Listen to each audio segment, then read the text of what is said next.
মনে হয় বুঝতে পারছে না এই বিএনপি শুধু তাদের এক মাকেই পেটাবে না, তারা এখন পাঁচটি মাঘ মাস পর্যন্ত এই এনসিপি কে পেটাবে। সবশেষে পেটাবে ভোরবেলা হাসির মাংস খেতে যাওয়া আসিফ মাহমুদকে। এক মাঘে শীত যায় না এই কথাটা এখন তাদের নিজেদের জন্যই খাটে। বিএনপি তো আপাতত পাঁচটি মাঘ পার করবে এনসিপি কে পেটাতে পেটাতে। এনসিপির এক নেতাকে গ্রেপ্তার করা হয়েছে, তাকে হঠাৎ করে কেন গ্রেপ্তার করা হলো নির্বাচনের পরেই? ডক্টর ইউনূসের বিশেষ সহকারী ফয়েজ আহমেদ তৈয়ব তিনি দেশ ছেড়ে ভেগে চলে গেলেন। দেশ ছেড়ে পালালেন প্রধান উপদেষ্টার বিশেষ সহকারী ফয়েজ আহমেদ তৈয়ব। সকালে তিনি দেশ ছেড়ে চলে গেছেন এবং বিভিন্ন সূত্র, বিভিন্ন গণমাধ্যম এই তথ্য যখন কিছুক্ষণ আগে নিশ্চিত করা শুরু করেছে, তখন জানা যাচ্ছে তিনি নেদারল্যান্ডসের নাগরিক এবং নেদারল্যান্ডসের পাসপোর্ট ব্যবহার করেই ঢাকা শাহজালাল আন্তর্জাতিক বিমানবন্দর অতিক্রম করেন। বিএনপির নেতা কর্মীরা ব্যাপক হামলা চালাচ্ছেন সারা দেশ জুড়ে জাতীয় নাগরিক পার্টি এবং জামায়াতে ইসলামীর নেতা কর্মীদের উপর। সার্জিস সহ এনসিপির যেসব নেতারা নিরাপত্তাহীন বোধ করছেন তাদের সম্ভবত তাদের পিঠ নিজেদেরই বাঁচাতে হবে, আর পিঠ বাঁচিয়ে কোথায় গিয়ে পালাবেন সেটাও নিজেদেরই ঠিক করতে হবে। পালিয়ে যাওয়ার হিড়িক নেমেছে, মানে ছোটখাটো আইনজীবী তো পালিয়ে যাচ্ছে। বিএনপি কিন্তু কাউকে ছাড় দিবে না। আওয়ামী লীগ রাজনীতি ফিরে এসেছিল, আওয়ামী লীগও ছাড় দিবে না, একটু এনসিপিকেও ছাড় দিবে না, জামাতও ছাড় দিবে না। আসসালামু আলাইকুম দর্শক শ্রোতা, এবার 1 মিনিটে জামাত এবং এনসিপির খেলা শেষ করে দিল বিএনপির প্রধানমন্ত্রী তারেক রহমান। দর্শক শ্রোতা, কি কারণে দর্শক শ্রোতা তাদের সাথে এমনটা করলো, যেটা শুনলে আপনি রীতিমতো অবাক হয়ে যাবেন। দর্শক, আজকের ভিডিও অত্যন্ত কিছু গুরুত্বপূর্ণ হতে যাচ্ছে, তাই ভিডিওটিকে 1 সেকেন্ডও না টেনে শেষ পর্যন্ত ধৈর্য সহকারে দেখে যাবেন, তাহলে মূলত ভিডিওর আসল রহস্যগুলো বুঝতে পারবেন এবং জানতে পারবেন। তো চলুন আপনাদেরকে এক এক করে সবগুলো ভিডিও বিস্তারিত দেখাই। যে কোনো মূল্যে শান্তি শৃঙ্খলা বজায় রাখার আহ্বান জানিয়েছেন বিএনপির চেয়ারম্যান তারেক রহমান। নির্বাচন পরবর্তী সংবাদ সম্মেলনে তিনি বলেছেন, কোনো রকমের অন্যায় কিংবা বেআইনি কর্মকাণ্ড বরদাস্ত করা হবে না। বিএনপি নোট অব ডিসেন্ট দিয়ে জুলাই সনদে সই করেছে, উল্লেখ করে জনগণের কাছে দেওয়া সব অঙ্গীকার পর্যায়ক্রমে বাস্তবায়নেরও কথাও জানান তারেক রহমান। ভিন্ন দল কিংবা ভিন্ন মতের সকলের সহযোগিতাও চেয়েছেন তিনি। স্বাধীনতা প্রিয়, গণতন্ত্র প্রিয় জনগণ ত্রয়োদশ জাতীয় সংসদ নির্বাচনে নিরঙ্কুশ সংখ্যাগরিষ্ঠতা নিয়ে বিজয়ের পর দেশি বিদেশি সাংবাদিকদের উপস্থিতিতে প্রথম সংবাদ সম্মেলনে বিএনপি চেয়ারম্যান তারেক রহমান। এই বিজয় বাংলাদেশের, এই বিজয় গণতন্ত্রের, এই বিজয় গণতন্ত্রকে আমি জনগণের। শনিবার বিকেলে রাজধানীর ইন্টারকন্টিনেন্টাল হোটেলে এই সংবাদ সম্মেলনে নির্বাচনে অংশগ্রহণকারী দলগুলোকে ধন্যবাদ জানিয়ে সবার সহযোগিতা চান 2/3 বেশি আসনে জয়ী দলের প্রধান। নির্বাচনের মাঠে হয়তো কোথাও কোথাও নিজেদের মধ্যে ভুল বোঝাবুঝির সৃষ্টি হয়ে থাকতে পারে, তবে এই ধরনের বিরোধ যেন প্রতিশোধ, প্রতিহিংসায় রূপ না নেয় সে ব্যাপারে সবাইকে সতর্ক থাকার জন্য আমি আন্তরিকভাবে আহ্বান জানাচ্ছি। নতুন বাংলাদেশ গড়তে এলো জুলফিকার স্টিল। জুলফিকার স্টিল, ইস্পাত দৃঢ় অঙ্গীকার। নির্বাচনে ভুল বোঝাবুঝি বা উত্তেজনা যেন কোনোভাবেই প্রতিশোধ বা প্রতিহিংসায় রূপ না নেয় এমন মন্তব্য করে দলীয় নেতাকর্মীদের প্রতিও সতর্ক বার্তা দেন তারেক রহমান। কোন রকমের অন্যায় কিংবা বিয়ানি কর্মকাণ্ড আমরা বরদাস্ত করব না। দলমত, ধর্ম, বর্ণ কিংবা ভিন্ন মত যাই থাকুক, কোনো অজুহাতে অবশ্যই দুর্বলের উপরে সবলের আক্রমণ আমরা মেনে নেব না। জনগণকে দেয়া প্রতিশ্রুতি পর্যায়ক্রমে বাস্তবায়নের অঙ্গীকারের কথাও উল্লেখ করেন তিনি। একই সঙ্গে কয়েকটি বিষয়ে নোট অফ ডিসেন্ট দিয়ে বিএনপি জুলাই সনদেও স্বাক্ষর করেছে। আমরা জনগণের কাছে প্রতিশ্রুতিবদ্ধ, প্রত্যাশিত প্রতিটি অঙ্গীকার পর্যায়ক্রমিকভাবে বাস্তবায়ন করব ইনশাআল্লাহ। দুর্নীতি এবং আইন শৃঙ্খলা নিয়ন্ত্রণ এবং জনগণের প্রতি জবাবদিহিতার মাধ্যমে আমরা বাংলাদেশকে একটি নিরাপদ, মানবিক বাংলাদেশ হিসেবে প্রতিষ্ঠার জন্য যে যার অবস্থান থেকে আমরা ভূমিকা রাখি। 200-এর বেশি আসন পাওয়া ইলেকশন ইঞ্জিনিয়ারিং কিনা এমন প্রশ্নেরও জবাব দেন বিএনপি চেয়ারম্যান। আমাদের জনগণকে কনভিন্স করাটাই হচ্ছে আমাদের ইঞ্জিনিয়ারিং। সংবাদ সম্মেলনে ভারত, পাকিস্তান, চীন ও জাপানের সাংবাদিকরা নিজ নিজ দেশের সঙ্গে সম্পর্কের বিষয়ে জানতে চান। এ ব্যাপারে তারেক রহমান বলেন, বাংলাদেশের পররাষ্ট্রনীতি হবে জনগণের স্বার্থের ভিত্তিতে। The interest of Bangladesh and the interest of Bangladeshi people comes first. By protecting the interest of Bangladesh and the people of Bangladesh. Awami League কবে রাজনীতি করতে পারবে? ভারতীয় সাংবাদিকের এমন প্রশ্নের জবাবে আগামী দিনের প্রধানমন্ত্রী তারেক রহমান বলেন, দেশের আইনই এটা নির্ধারণ করবে। Many people in Bangladesh who remain supporters of the Awami League. What are your plans for reconciliation in Bangladesh? By ensuring rule of law. Monirul Islam Mintu, ATN news. Awami লীগের ভাইরা উন্মাদনা ভালো, কিন্তু অতি উন্মাদনা ভালো না। কিছু গুরুত্বপূর্ণ কথা বলবো, একটু মন দিয়ে শুনবেন। ওই কে কারে মারতাছে, ধরতাছে, কে মন্ত্রী হয়ে গেছে, কে এমপি হয়ে গেছে, এই বিষয়গুলো শুধু দেখে যান, কিন্তু পোস্ট না করাই ভালো। মনে রাখবেন তারা কিন্তু কেউ আপনার না, বলা যায় না ভিতর দিয়ে কি হইতেছে কি ঘটতেছে। আপনারা জানেন এই 18 মাসের ভিতরে কিন্তু ডেভিল ইনুস অনেক চেষ্টা করছে, হয় অন্য দেশের সাথে যুদ্ধ লাগুক, আপনারা নিজের দেশে একটা বড় সড়ো গৃহযুদ্ধ লাইগা যাক, যে যুদ্ধকে সামনে রেখা নির্বাচন না দিয়ে সে অনেক বছর ধরে ক্ষমতায় থাকবে। এবং সর্বশেষ তার গৃহযুদ্ধ লাগানোর একটা প্ল্যান ছিল এই কথিত প্রহসনমূলক নির্বাচনকে কেন্দ্র করে। ওই ভাবছিল এই নির্বাচন যে কোনো ভাবে হোক না কেন আওয়ামী লীগ হইতে দেবে না, বাধা বিঘ্ন সৃষ্টি করবে, জ্ঞানা একটা হুলস্থ দরিদ্র লাগিয়ে যাবে। আমি বলবো গৃহযুদ্ধ লাগিয়ে গেছে, নির্বাচন হবে না। শেখেরই বেটি তো রাজনীতিতে এত কাঁচা না, তিনি তো নির্বাচন নস্যাৎ করে দেওয়ার জন্য কোনো দলীয় নেতা কর্মীদের কোনো কড়া নির্দেশনা দেন নাই। নো ভোট নো ভোটের ক্যাম্পেইন, সাধারণ জনগণকে বলা হয়েছে যে ভোটে নৌকা প্রতীক নেই সেই ভোটে সাধারণ জনগণ ভোট দিতে যাবে না। শেখের বেটি যে আহ্বান জানাইছে, যে অনুরোধ জানাইছে, সাধারণ জনগণ ভোটারগণ সেই অনুরোধ রেখেছে, সেই আহ্বানে সাড়া দিয়েছে। সারা দিন ব্যাপী সাধারণ জনগণ কোনো ভোট কেন্দ্রে যায় নাই।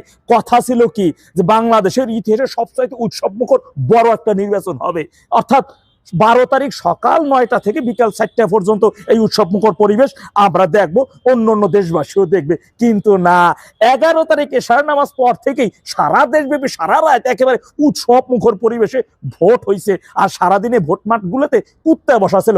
অর্থাৎ এই নির্বাচনের ফলাফল আমরা এটাও দেখছি যে রাজশাহী 4 আসনে, ওই আসনে মোট ভোটার 3,19,000, কিন্তু ওই আসনে নাকি ভোট দিয়েছে 7,88,000। অর্থাৎ আগামী বছর বা আগামী 2 মাস পর যারা জন্ম হবে, অধিকার পাবে, সে ইতিমধ্যে দুনিয়ায় আসার আগে বা মায়ের ফ্যাডে আসার আগেও সে ভোট দিয়ে ফেলাইছে। এই বিষয়গুলো আমাদের তুলে ধরতে হবে। এখন আসেন মূল পয়েন্টে। এই রমজান মাসকে কেন্দ্র করে দলটাকে সুসংগঠিত কিভাবে করা যায়, আর সর্বপ্রথম হচ্ছে করণীয় কি, দলের একজন মুখপাত্র সৃষ্টি। এই বিষয়গুলো আপনারা যে যেখানে যে প্রান্ত থেকে আছেন সবাই এই সংক্রান্ত বিষয়, অর্থাৎ আপনাদের দলটাকে সুসংগঠিত করা।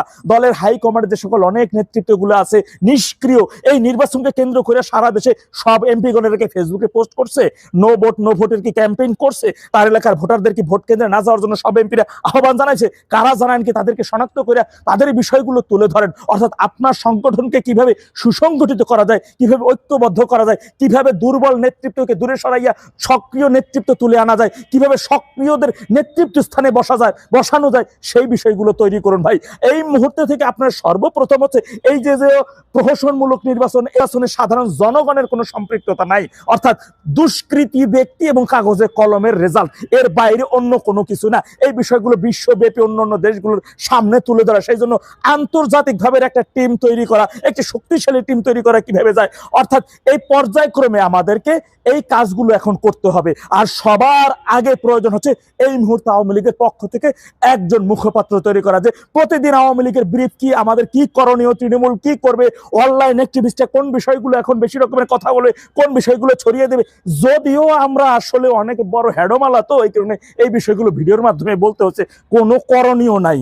কারণ এই কথাগুলো আমি ভিডিও ছাড়াও অনেক জায়গায় বলছি, বললে আমার কোনো কাজ হয় না, কোনো রেজাল্ট হয়নি, যে কারণে আমার ভিডিওর মাধ্যমে বলা। এই কারণে আপনাদের একটু অনুরোধ জানাবো, যারা তৃণমূল পর্যায়ে আছেন, যারা দায়িত্বশীল ব্যক্তি, যদি কেউ ভিডিওটা দেখে থাকেন, অনুগ্রহ করে এই বিষয়গুলো একটু তুলে ধরুন। এই বিষয়গুলো মানে এই মুহূর্তে আমাদের দলটাকে কিভাবে সুসংগঠিত করা যায়, কিভাবে শক্তিশালী করা যায়।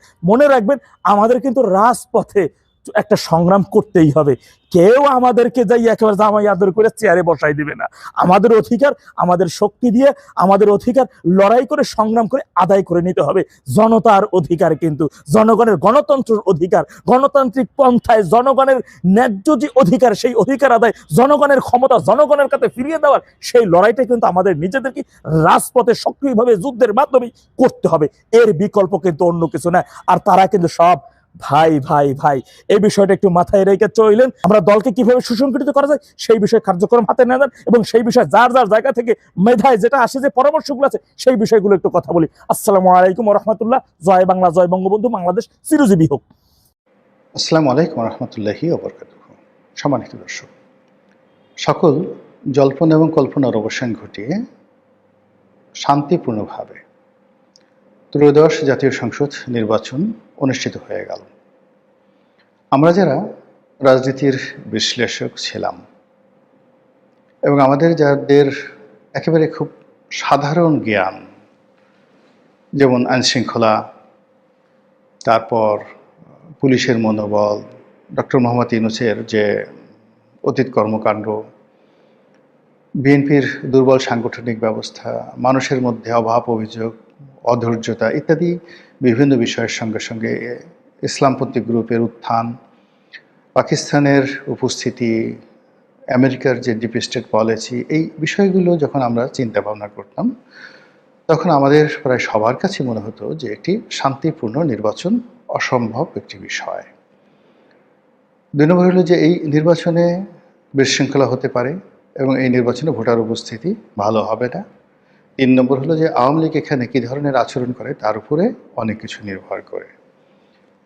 তো এই কথাগুলো আমরা বলতাম, অনেকেই বলতাম, আমিও বলতাম, কিন্তু তার সঙ্গে সঙ্গে আমি আবার অন্য কথাগুলো বলতাম, যে কথাগুলো ছিল যে নির্বাচনে মিরাকেল কিছু ঘটে যেতে পারে। আমাদের দেশে প্রায় মিরাকেল কিছু ঘটে।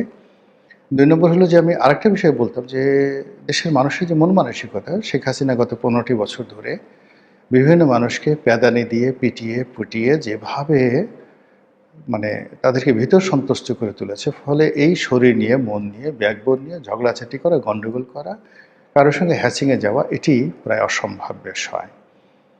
3 নম্বর হলো যে তরুণ ভোটার যারা জেএনজি, যারা ভোট দেয়নি, এবং নারী ভোটার যারা আছে, তারা ভোট কেন্দ্রে যদি উপস্থিত হন তাহলে সেই ভোটের সমস্ত ফলাফলগুলো উল্টে যাবে। এর কারণ হলো যে আমাদের তরুণ জেনারেশন যাদের বয়স 30 বছরের নিচে, আমি মানে গত 15 দিন যাবতীয় প্রায় টক শোতে বলছি যে এদেরকে আমরা রিড করতে পারছি না। আমরা যে কথাগুলো বলছি সেগুলো হলো আমাদের দেশে যে ট্র্যাডিশনাল নির্বাচন রয়েছে এবং নির্বাচনের সময় যে পরিবেশ পরিস্থিতি হয় এবং ঐতিহ্যগতভাবে আমাদের দেশের মানুষ যে ধরনের অ্যাক্ট করে, রিয়্যাক্ট করে, আমরা শুধুমাত্র সেই বিষয়গুলো নিয়ে বলেছি যে নির্বাচনে ভোটার উপস্থিতি কম হবে। কিন্তু প্রায় 4.5 কোটি তরুণ ভোটার বা সম সংখ্যক নারী ভোটার, তারা এই সময়টিতে কী করবেন?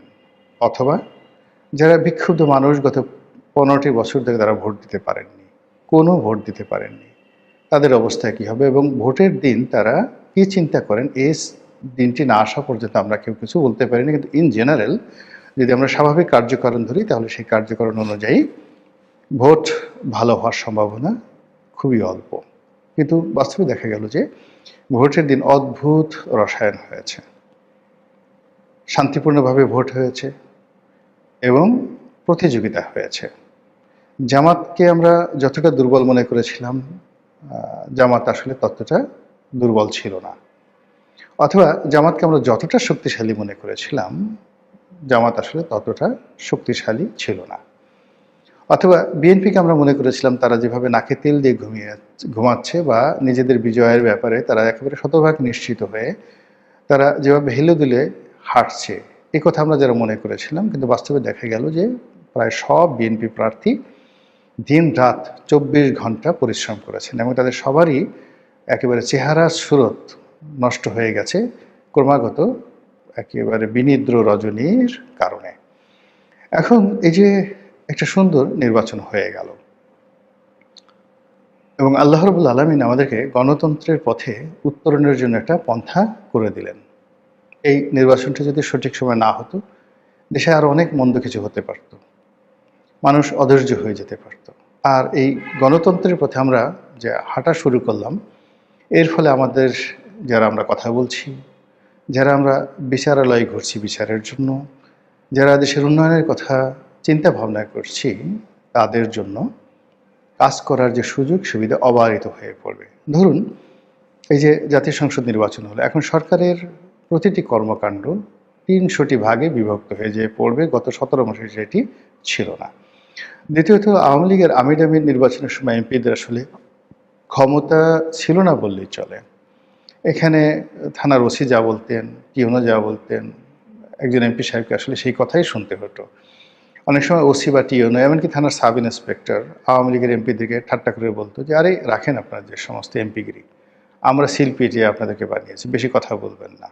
এই ধরনের কথাবার্তা তারা বলতেন এবং টিটকারি করতেন। ফলে আওয়ামী লীগের যে সকল সংসদ সদস্য তারা ওই পার্লামেন্টে ছিলেন, শেখ হাসিনার চারিপাশে ঘুর করতেন, আর তাদের একটা ওই এমপি কার্ড ছিল, এই পর্যন্তই তাদের তৃপ্তি ছিল। কিন্তু সত্যিকার অর্থে মেম্বার অফ পার্লামেন্ট হিসেবে তাদের যে গুরুত্বপূর্ণ ভূমিকা রয়েছে দেশ গঠনে, জাতি গঠনে, ওটা তারা করতে পারেনি, বিশেষ করে 14, 18 এবং 24 এই 3টি নির্বাচনে। কিন্তু এবারের ইউনূস শাসনে ভারত বিদ্বেষ, হিন্দু নিপীড়ন, পদ্মাপাড়ে বিএনপির প্রত্যাবর্তন হতেই পরিবর্তনের হাওয়া। বিএনপির চেয়ারম্যানের মুখে শৃঙ্খলা রক্ষার কথা, ঐক্যের বার্তা।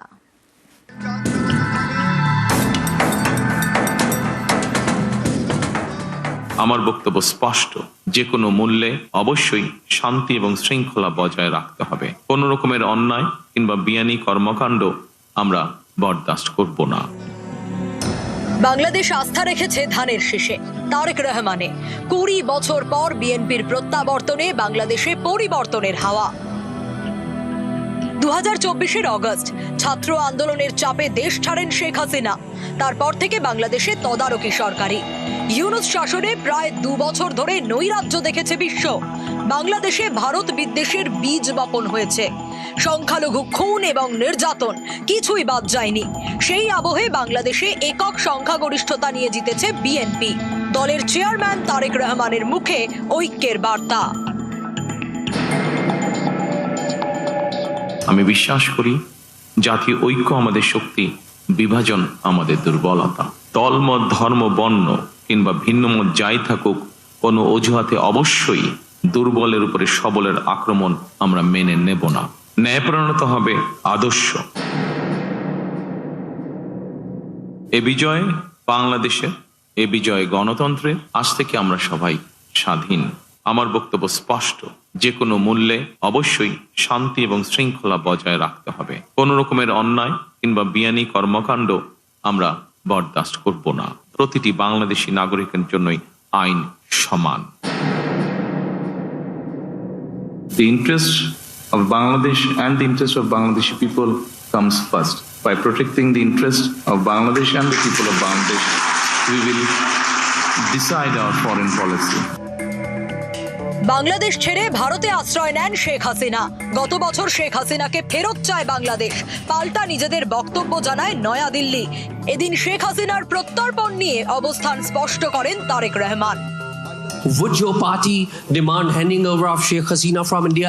That depends on the legal process, of course. বিএনপির প্রত্যাবর্তনে বাংলাদেশে পরিবর্তনের হাওয়া। একসময় যে ঢাকা বিশ্ববিদ্যালয়ে কট্টরপন্থী জামাতের দাপট দেখা যেত, সেখানেও উৎসবের মেজাজ, গান বাজিয়ে উদযাপন। নিউজ 18 বাংলা। তো প্রিয় দর্শক শ্রোতা, আপনারা ভিডিও দেখতে দেখতে ভিডিও শেষ পর্যন্ত চলে আসেন। অবশ্যই আপনাদের মতামত কমেন্ট বক্সে জানাতে ভুলবেন না। আর এরকম নতুন নতুন আপডেট ভিডিও পেতে অবশ্যই আমাদের চ্যানেল এখন সাবস্ক্রাইব করে দিন। তো আপনাদের সাথে আবারও দেখা হচ্ছে পরবর্তী এক ভিডিওতে।